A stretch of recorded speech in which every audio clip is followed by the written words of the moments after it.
Hello friends आज हम net के पैटर्न और सिलेबस के बारे में बात करेंगे। हम उन बुक्स के बारे में भी बात करेंगे जहां से हमें ये सिलेबस करना है। नेट की तैयारी बहुत ही सिस्टमैटिक तरीके से हमें करनी चाहिए। नेट का जो सिलेबस है वो फर्स्ट ग्रेड और सेकंड ग्रेड के सिलेबस से बिल्कुल ही डिफरेंट है। एक बात हमें और ध्यान में रखना चाहिए कि जो नेट मैथ के अंदर है वो यूजीसी कंडक्ट ना करवाकर CSIR कंडक्ट करवाता है। आप मेरा वीडियो अंत तक जरूर देखें। इसको देखने के बाद आपको लगेगा कि मैथ के अंदर नेट क्लियर करना बहुत ही इजी है। पहले हम अपने नेट मैथ के पैटर्न को देख लेते हैं। जो नेट है इसके अंदर 3 पार्ट्स में पेपर आता है, A, B और C। प्रत्येक पार्ट में जो क्वेश्चंस होते हैं वो अलग अलग होते हैं। A पार्ट की बात करें तो A पार्ट में 20 क्वेश्चन, B पार्ट में 40 क्वेश्चन और C पार्ट में 60 क्वेश्चंस होते हैं। हमें प्रत्येक पार्ट के सारे क्वेश्चंस को करना जरूरी नहीं होता। अगर हम A पार्ट की बात करें तो मैक्सिमम क्वेश्चन जो हम अटेम्प्ट कर सकते हैं, A पार्ट में से 15 क्वेश्चन, B पार्ट में से 25 क्वेश्चन और C पार्ट में से हमें सिर्फ 20 क्वेश्चन ही करने होते हैं। जिस प्रकार से प्रत्येक पार्ट में क्वेश्चंस के नंबर अलग अलग होते हैं, वैसे ही इनकी जो मार्किंग है वो भी अलग अलग है। अगर हम A पार्ट की बात करें तो ईच जो करेक्ट आंसर है, इस करेक्ट आंसर की मार्किंग क्या है? A पार्ट में 2 नंबर, यानी A पार्ट में जो प्रत्येक क्वेश्चन है वो 2 नंबर का है, B पार्ट में प्रत्येक क्वेश्चन 3 नंबर का है और C पार्ट में प्रत्येक क्वेश्चन 4.75 नंबर का है। अब अगर हम टोटल मार्क्स की बात करें तो यहाँ A पार्ट कितने नंबर का हो गया? 30 नंबर का। B पार्ट कितने मार्क्स का हो गया? 75 का। C पार्ट की अगर हम बात करें तो ये कितना हो गया? 95 मार्क्स का। 30, 75, 95 इन तीनों का अगर हम ऐड करेंगे तो कितना आता है? 200 मार्क्स। यानी हमारा जो नेट का पेपर है वो कितने नंबरों का है? वो 200 मार्क्स का है। और टाइम कितना होता है? टाइम होता है इसके लिए 3 घंटे। हमें 3 घंटों में 200 क्वेश्चंस अटेम्प्ट करने होते हैं। अब हम नेगेटिव मार्किंग की बात करें। नेगेटिव मार्किंग की बात करें तो नेगेटिव मार्किंग प्रत्येक इनकरेक्ट आंसर की कितनी है? A पार्ट में कितनी है? 0.50। B पार्ट की बात करें तो प्रत्येक इनकरेक्ट आंसर की 0.75 और C पार्ट की बात करें तो C पार्ट में कोई भी नेगेटिव मार्किंग नहीं है। A और B पार्ट में नेगेटिव मार्किंग है, C पार्ट में नेगेटिव मार्किंग नहीं है। लेकिन C पार्ट के अंदर हमें क्या करना है? हमें मल्टीपल सिलेक्ट करने हैं। यानी हमारा C पार्ट के अंदर एक क्वेश्चन के एक से अधिक ऑप्शन राइट हो सकते हैं, जबकि A और B पार्ट में प्रत्येक क्वेश्चन का एक ही राइट आंसर रहेगा। ये A, B और C पार्ट के पैटर्न की हमने बात की है। आप एक बार इनका स्क्रीनशॉट ले लीजिए।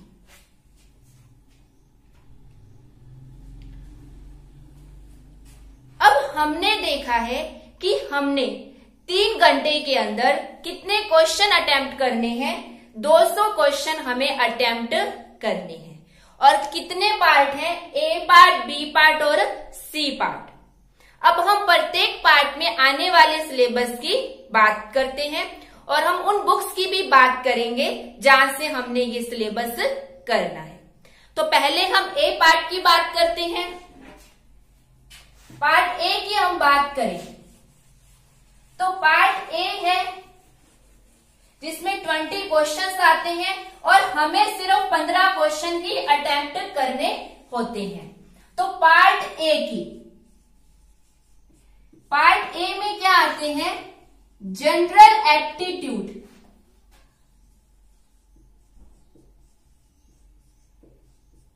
जनरल एप्टीट्यूड के क्वेश्चंस आते हैं। अब जनरल एप्टीट्यूड की बात करें तो इसमें मेनली कौन कौन से टॉपिक पे हमें ध्यान रखना है? जनरल साइंस पे हमें ध्यान रखना है। General science, number system, graphical analysis, coding decoding, mensuration, average, percentage, figure counting,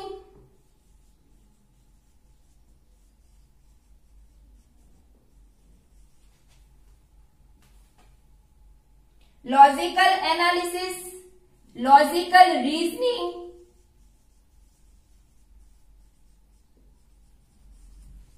ये कुछ टॉपिक है जिन पर हमें विशेष ध्यान देना है। जनरल साइंस के questions, number system, graphical analysis, figure counting, logical reasoning के क्वेश्चंस भी आते हैं, coding decoding, mensuration, average, percentage और पजल्स भी हमसे पूछते हैं। तो ए पार्ट के अंदर मुख्यतः हमें इन टॉपिक्स का ध्यान रखना है। अब ए पार्ट की अगर हम बुक की बात करें तो ए पार्ट के लिए एक path finder publication, path finder publication में अजय कुमार, आनंद कुमार, ये एक ही बुक है की बुक आती है, वो हमें पढ़नी है।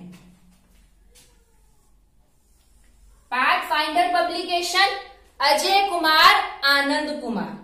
तो ये हमारा ए पार्ट, उसका मेन सिलेबस और ये उस सिलेबस की बुक। आप एक बार इसका स्क्रीनशॉट ले लीजिए। अब हमने ए पार्ट यानी 30 मार्क्स की हमने बात कर ली। अब हम रिमेनिंग बी और सी पार्ट की बात करेंगे। हम बी और सी पार्ट का कंबाइंड सिलेबस देखेंगे। बी और सी पार्ट में टोटल 4 यूनिट्स हैं। हम प्रत्येक यूनिट वाइज बात करेंगे। हम बी और सी पार्ट की कंबाइंड बात करेंगे। तो पहले हम बात करते हैं यूनिट फर्स्ट की। यूनिट फर्स्ट में अगर हम बात करें तो यूनिट फर्स्ट के अंदर पहले हम देखेंगे रियल एनालिसिस। रियल एनालिसिस की हम बात करें टॉपिक की तो रियल एनालिसिस के लिए सबसे पहले आप पढ़ना एक जेपीएच की बुक आती है रियल एनालिसिस की। रियल एनालिसिस नाम से ही है ये बुक, बीएससी लेवल की। फिर आपको पढ़नी है इसके बाद theory of convergence. Theory of convergence आपको बुक पढ़नी है। ये भी बीएससी लेवल की है और ये नवकार प्रकाशन की है। इनको पढ़ने के बाद फिर हमें पढ़नी है मीट्रिक स्पेस। मीट्रिक स्पेस की हम बात करें तो मीट्रिक स्पेस एमएससी लेवल की नवकार प्रकाशन पढ़नी है। इसके बाद हम बात करते हैं आपको पढ़नी है S.C. मलिक एंड सविता अरोरा की बुक। और एक बुक आपको और पढ़नी है रॉबर्ट बार्टले की बुक आपको पढ़नी है। इसमें से अगर हम बात करें तो मलिक और अरोरा आपको पहले पढ़नी है, इसके बाद आपको बार्टले पढ़नी है। मैंने जब नेट की प्रिपरेशन की थी मैंने पहले बार्टले पढ़ी थी, उसके बाद मलिक और अरोरा की बुक पढ़ी थी। लेकिन आपको पहले मलिक और अरोरा पढ़ना है, उसके बाद ही आपको बार्टले पढ़ना है। और एक इन बुक्स के लिए आपने जिस भी यूनिवर्सिटी से एमएससी बीएससी की है, आप उस यूनिवर्सिटी की बीएससी और एमएससी की इन टॉपिक की बुक्स पढ़ सकते हो। मैंने नवकार प्रकाशन की बुक पढ़ी है, इसलिए मैंने यहाँ नवकार प्रकाशन लिखा है। एक बार आप इनका स्क्रीनशॉट ले लीजिए।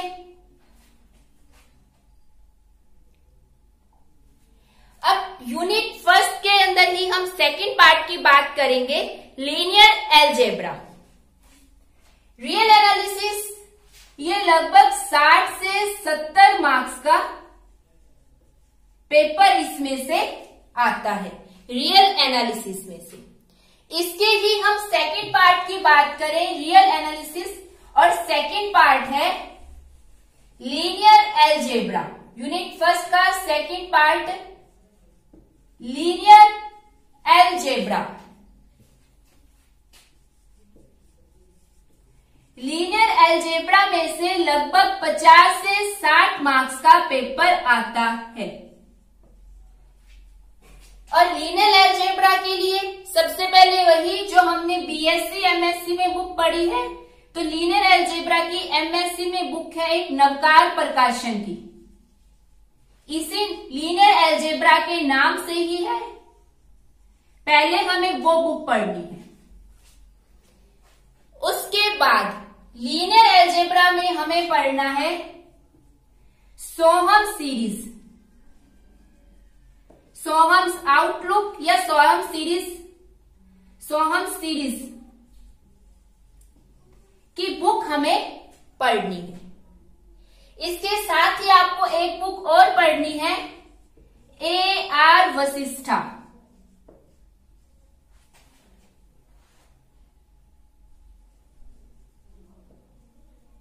A.R. वशिष्ठा की बुक आपको पढ़नी है।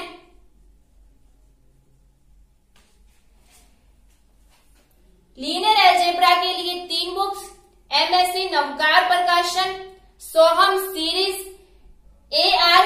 वशिष्ठा। आप एक बार इसका स्क्रीनशॉट ले लीजिए।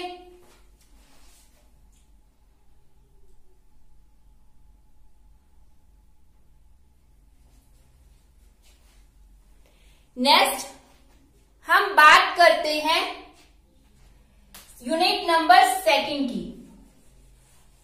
ये सोहम सीरीज सोहम्स आउटलाइन के नाम से भी है।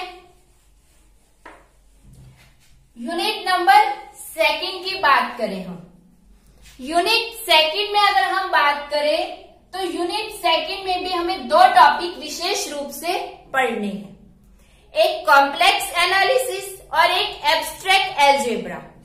पहले हम कॉम्प्लेक्स एनालिसिस की बात करते हैं। कॉम्प्लेक्स एनालिसिस की हम बात करें तो पहले तो हमें कॉम्प्लेक्स एनालिसिस की एक एमएससी में नवकार प्रकाशन की बुक आती है, पहले तो हमें वो बुक पढ़नी है। उसके बाद आपको एस पोन्नुसम्मी या HS कसाना, इन दोनों में से कोई भी एक बुक आपको पढ़नी है। आप पोन्नुसम्मी पढ़ सकते हो, आप HS कसाना बुक पढ़ सकते हो। इसके बाद वही हमें सोहम्स आउटलाइन पढ़नी है।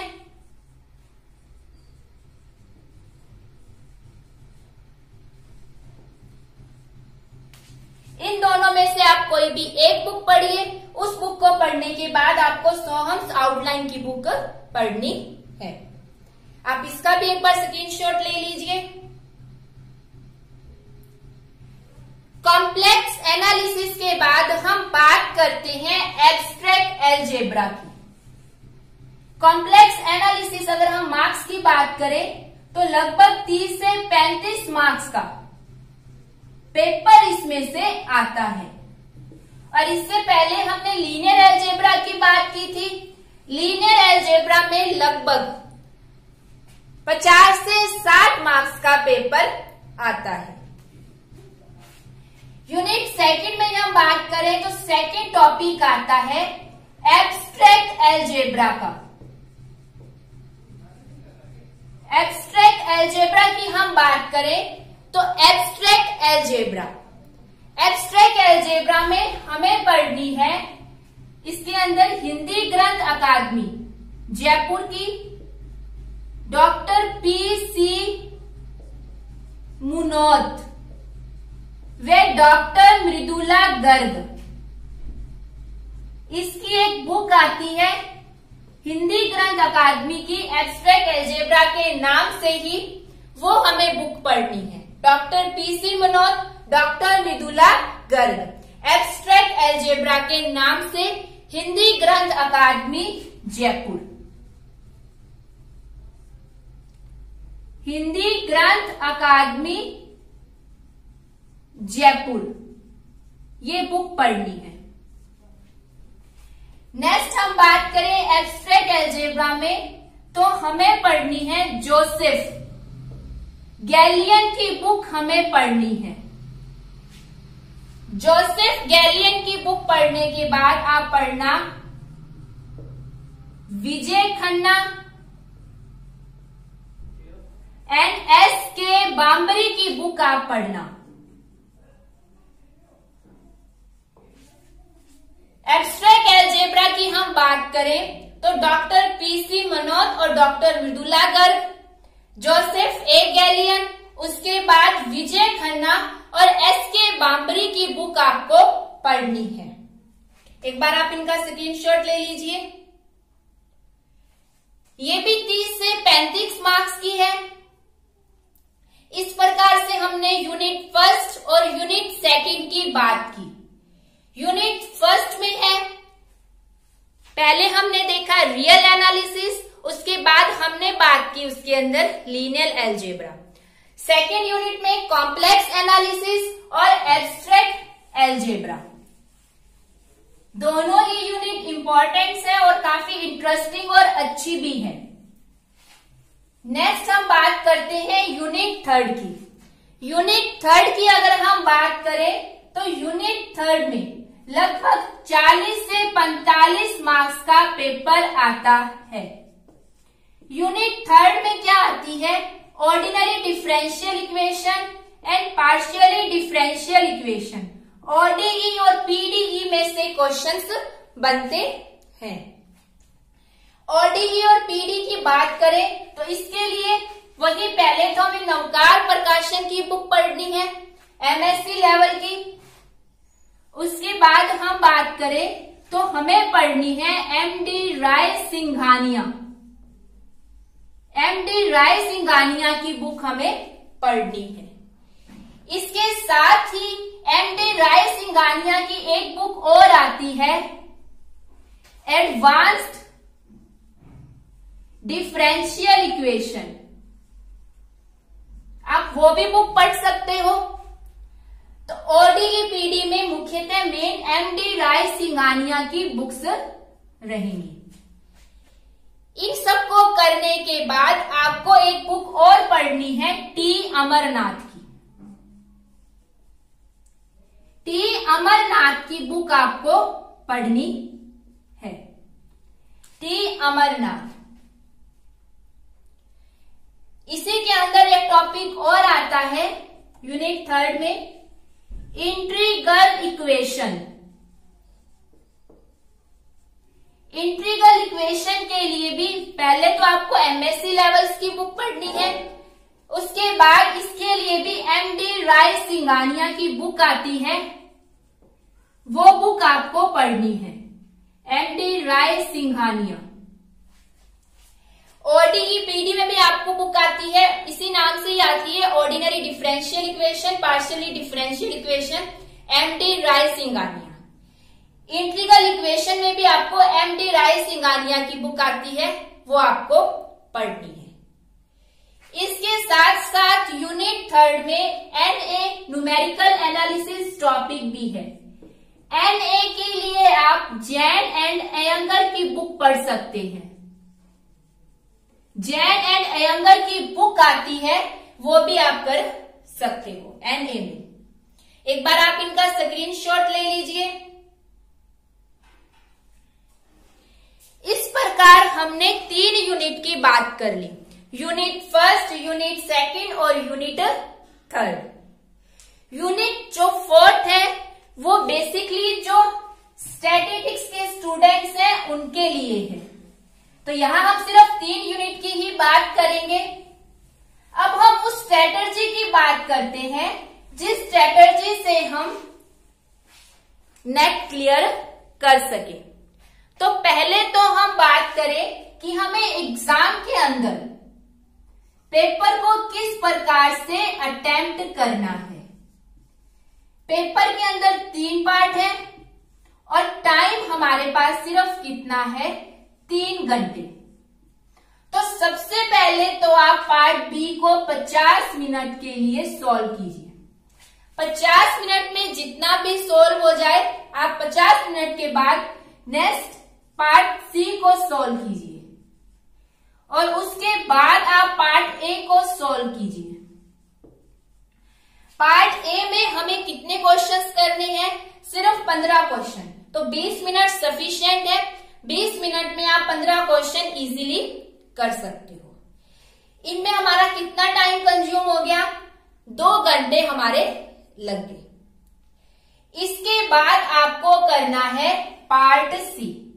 इन सब के बाद हम फिर क्या करेंगे, पार्ट सी करेंगे। क्योंकि पार्ट सी में कोई भी नेगेटिव मार्किंग नहीं है, तो आप पार्ट सी के 20 क्वेश्चन अटेम्प्ट कीजिए। यहां आपने जितने भी क्वेश्चन अटेम्प्ट किए, उसके बाद रिमेनिंग टाइम में आप पार्ट सी के क्वेश्चन अटेम्प्ट कीजिए। आप सिर्फ 20 क्वेश्चन कीजिए। अगर आप 21 क्वेश्चन करते हो तो आपके स्टार्टिंग के 20 क्वेश्चन चेक होंगे, लास्ट 21 क्वेश्चन चेक नहीं होगा। तो आप 20 क्वेश्चन कीजिए। उसके बाद रिमेनिंग टाइम, जो टाइम बच गया, उस टाइम में आप पार्ट बी सॉल्व कीजिए। इस प्रकार की आप स्ट्रेटजी पेपर के दौरान बना सकते हो। अब हम पार्ट ए की बात करें।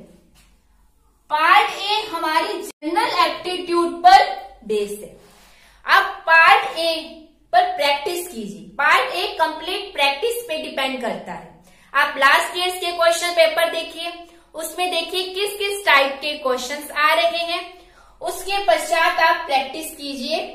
हमने पहले बुक प्रेफर की है अजय कुमार, आनंद कुमार की, आप उसमें से ये टॉपिक कर लीजिए।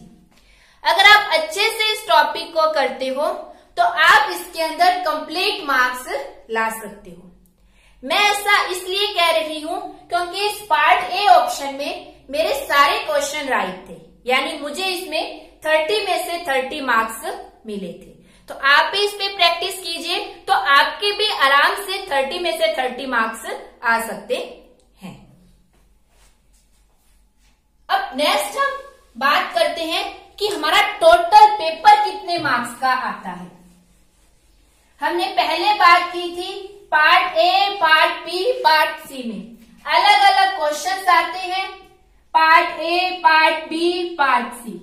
पार्ट ए में कितने हैं, 20। पार्ट बी में कितने हैं, 40। पार्ट सी में कितने हैं, 60। पार्ट ए में प्रत्येक क्वेश्चन 2 नंबर का, तो कितने हो गए, 40। पार्ट बी में प्रत्येक क्वेश्चन 3 नंबर का, तो कितने हो गए, 120। पार्ट सी में प्रत्येक क्वेश्चन 4.75 नंबर का, तो कितना हो गया, मल्टीप्लाई करेंगे तो 285। अगर हम तीनों को ऐड करेंगे तो तीनों का ऐड करने के बाद कितना आता है, 445। यानी हमारे पास जो पेपर आता है वो टोटल कितने मार्क्स का होता है? 445 मार्क्स का होता है। और इस 445 मार्क्स में से हमें कितना करना होता है? सिर्फ 200 मार्क्स का पेपर अटेम्प्ट करना होता है कंप्लीट 100% लाने के लिए। और अगर हम कट ऑफ का एनालिसिस करें पिछले कुछ सालों की, तो लगभग 90 से 110 के बीच में कट ऑफ रहती है। यानी कि कितना हो गया? 445 का लगभग 25%। कहने का मतलब क्या है कि हमारा जो टोटल सिलेबस है उस टोटल सिलेबस के मात्र 25% से ही हम क्या कर सकते हैं?